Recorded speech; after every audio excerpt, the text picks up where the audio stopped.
The ruling heard around the free world. A California district judge rules that the ban on same-sex marriage is unconstitutional. For some, there was celebration. For others, a vow that this will be appealed. For years, supporters of same-sex marriage have asked for their equality. Today, they feel a step closer. Oh, but the fight for both sides is far from over. Show me your guns. Did you know it's legal in California to walk around with a gun on your hip?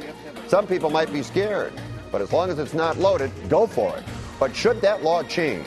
We've got a debate fired up. Their guns are drawn, and you won't want to miss it. Carpet crashers, just how easy is it to sneak into an award show? Well, the man who's made a living of it is here to tell us. And he's here to tell California to stop going after him. All the stories people are talking about and everything you need to know right now on The Filter. Hello again off the top, The Filter forefront. A few big stories today, and we're going to begin with this. In November of 2008, 52.3% of the people in this state voted against gay marriage. Today, a federal judge in San Francisco ruled that violated the federal constitutional rights of gays and lesbians to marry the partners of their choice. For those that have been fighting this battle, today there is joy around the country and right here in Southern California. The judge has overturned Proposition 8. Today, the federal court gave hope to millions of Americans across this country who face the sting of official discrimination. Today, our system of justice has said to the nation, all Americans are entitled to the same freedoms. The judge wrote the California law Prop 8 fails to advance any rational basis in singling out gay men and lesbians for denial of a marriage license. Indeed, the evidence shows Prop 8 does more than enshrine in the California Constitution the notion that opposite-sex couples are superior to same-sex couples. Thus, it is unconstitutional. The judge temporarily stayed his order until Friday, giving Prop 8 backers time to file appeals and seek a long-term stay. Joining us to comment, Emmy Award-winning journalist David Reese, Megan Barth from ReaganBaby.com, and civil rights attorney Leo Terrell. Our pictures are furnished by Skype. And David, I'll start with you. You're a regular on the program. Tonight, you're on a yacht in Portland, Oregon, and you're gay. Is this a great day? Yeah, couldn't be any better, Fred, I'll tell you. And you know what? I heard about this ruling right away when I started getting text alerts from news stations and from my friends. I might be a state away, but of course I heard about this right away. And the fact that I'm gay is really almost secondary because this is a great day for Americans who really value our Constitution. The truth is, this is not a gay battle. This is a civil rights issue. This is a discussion about whether or not we in America are going to allow for anyone, whether they be gay, straight, black, white, whatever they may be, if we're going to allow them to be singled out and treated differently in the eyes of the Constitution, whether it be through a judicial order or through referendum. And so what the judge said today and the court ruled is that we're not going to allow the citizens to vote in discrimination, which is essentially what Proposition 8 really was. And so I think it's really important that we be clear on this. This is a civil rights issue, and it's not constitutional. And so, there's a lot of noise on both sides of this issue about what this really is, about if it's bad for families or bad for kids. This is a civil rights issue, and I just think that it's a good thing for America when we decide that everyone needs to be treated equally. Now, Megan, I bet you're a bit confused here because the people of this state voted, and the people said they didn't want it. Right, and that's what leads me to my point. 53% of Californians back in November wanted to protect what they believed to be marriage, traditional marriage between a man and a woman. 53% of the voters had their voices heard, went to the polls. Of that 53%, they were motivated either by faith or they were motivated by personal beliefs. What the judge has done today is deny 53% of Californians their voice and their vote. And that's where I think this is unfortunate, because right now what we are looking at is laws being legislated from the bench. And that's not really necessarily how our system of justice should work or how it was designed to work.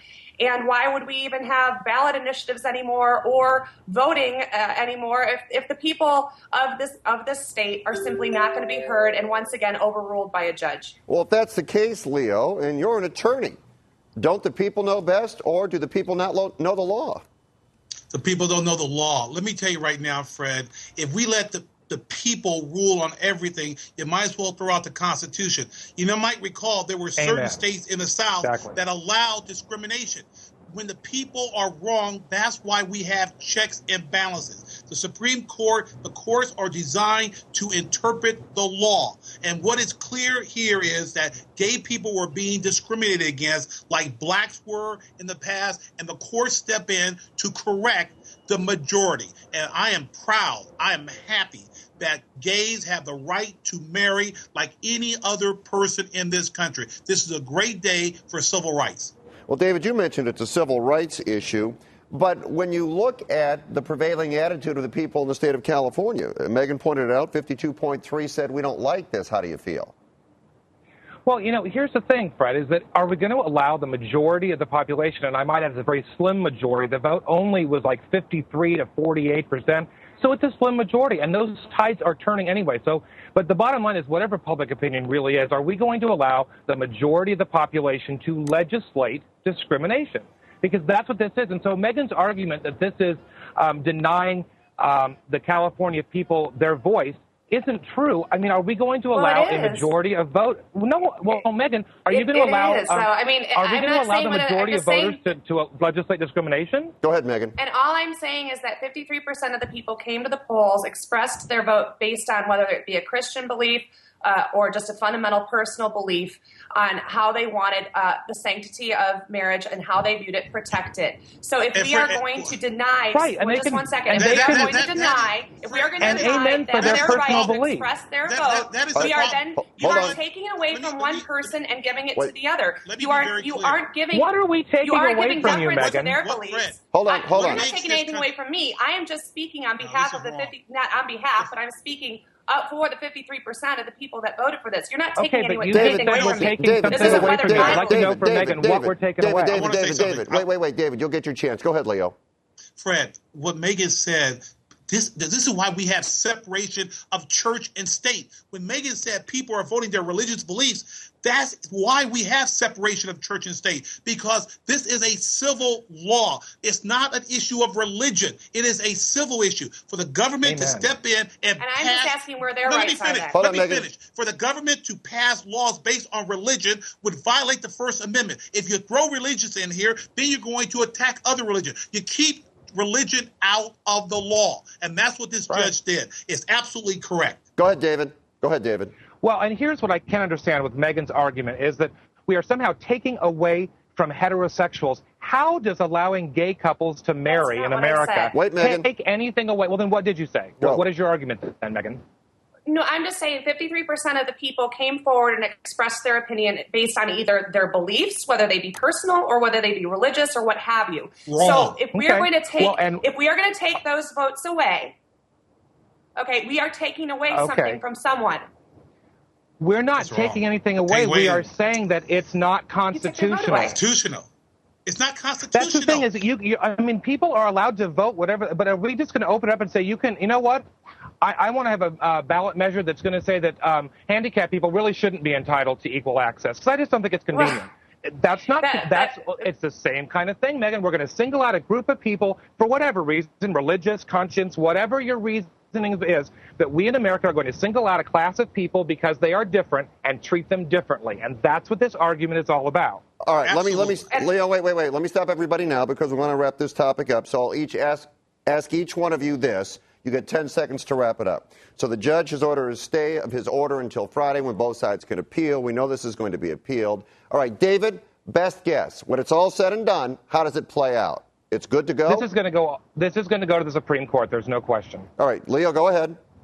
It'll go to the Supreme Court. The Ninth Circuit will uphold the judge's ruling. The final decision, the Supreme Court, I think it's going to be upheld. Megan, go ahead. Yeah, it'll definitely go to the Supreme Court, and it'll play out there. And this isn't a matter of prejudice or bigotry. This is just a matter of if someone's going to vote their conscience and vote with their heart, and it's going to be overturned, then that's what it has to go to the Supreme Court. If the federal government needs to decide what a state's rights are, that's what it's come to. Okay. Well done on this topic. David, you're on vacation. You're on a yacht. Enjoy Portland. Celebrate this victory today. I will talk to you when we get back. David. Congratulations, David. Thank you very much, Lee. Enjoy, I appreciate David. it. All right. Enjoy and celebrate. Megan, you're welcome. Leo, you stay with us. Let's go to our next topic. If home is where the heart is, then L.A. City Councilman Richard Alarcon's heart is split. He's been indicted by a grand jury on charges of perjury and voter fraud. Today I stand with my wife, Flora. We are united and firm in our conviction that this will be resolved and we will be found innocent of any crimes. After a 15-month investigation by the LA District Attorney's Office, Alarcon is charged with lying about where he lives and illegally claiming a Panorama City house within his 7th Council District is his residence. Alarcon has repeatedly stated he lived in a tract home in Panorama City, but he's not always stayed there because a transient broke in and barricaded himself there last year. Feeling as Alarcon spends most of his time in another home they own in Sun Valley, which is in Paul Krikorian's district. Lying about your residence can be prosecuted as a felony. Alarcon and his wife have pled not guilty. Leo, he has 2 houses. Is this a witch hunt, or is there some validity here? This is a tremendous witch hunt. Every politician in this country have multiple homes. Someone is out to get Alarcon, one of his opposition, one of his opponents, one of his foes. And for Alarcon to be singled out, Fred, there are congressmen, politicians who have multiple homes, and this is nothing more than a witch hunt. And let's be very clear. This is not about lying about his job performance. This is simply about someone accusing him of not living in his home. This is going to be a factual issue. That was a good topic for me to be on. It's going to be a factual issue. How long will this, how long must a person live in his home? 3 weeks, 4 weeks of each month? He's going to be acquitted. He's going to be found innocent. Yeah, but he's going to be raked through the coals in the process. Yes, and it's sad because the problem here is this. You can point out other politicians who have multiple homes, who run for a particular district, and this is done all the time. Why are they singling him out? Somebody is after Alarcon. All right, now what do you think about this, Megan? Is it legit or a witch hunt? Well, there is some legitimacy to it. I mean, if he is a community representative and elected by that community, shouldn't he reside most of the time within that community so he can represent that community to the best of his abilities, knowing his community surroundings, contributing to his local community, living in his local community? That's what his representation means, and that's why he ran in that area. So if he is not living a majority of the time in that house, it's not a real fair game now, is it? Loretta Sanchez in Orange County, she has an apartment in Santa Ana, but she lives full-time in Palos Verdes. I kind of find that hypocritical. Yeah. What is the majority of the time? How much is enough? I don't know. I mean, you're a lawyer, Leo. I mean, you can find gray areas and everything. So right, I mean, and I'm telling you right maybe it now, should be stipulated. A Alarcon majority usually means more than 50%. The community is not upset with the job performance. Someone who dislikes Alarcon is accusing him of this solely to drive him out of the office because they cannot defeat him at the poll. They cannot win at the poll. Is there any proof of that? And is that part of the 15-month investigation? I don't think it's part of the 15-month investigation, but I got to tell you something. But wait. Just sitting here thinking about it and listening, boy, to me, this just comes out of nowhere. Now, the only issue here, Leo, and you're going to correct me if I'm wrong, Megan, you can weigh in. It would seem to me the issue would be if he is not residing in the district that he is running in, that's an issue, because now he is living in a district where someone else is representing and was elected to that seat. Am I right or wrong, Leo? I think you're 100% right, but Fred, let's remember, he was indicted by a grand jury. A ham sandwich can be indicted by a grand jury. It's a low threshold of evidence, and I guarantee you, the fact that he has a home in the area, I find it difficult for 12 jurors to convict him. All right. Leo? Let's just throw out grand juries. What'd you say? What'd you say? Let's just throw out grand juries. I mean, this is ridiculous. All right. Well, we don't have time to continue that tonight. Well done, you guys. I really appreciate it. Have a good month of August, and I'll talk to you soon. Thank you, Fred. Thanks. Have a good night.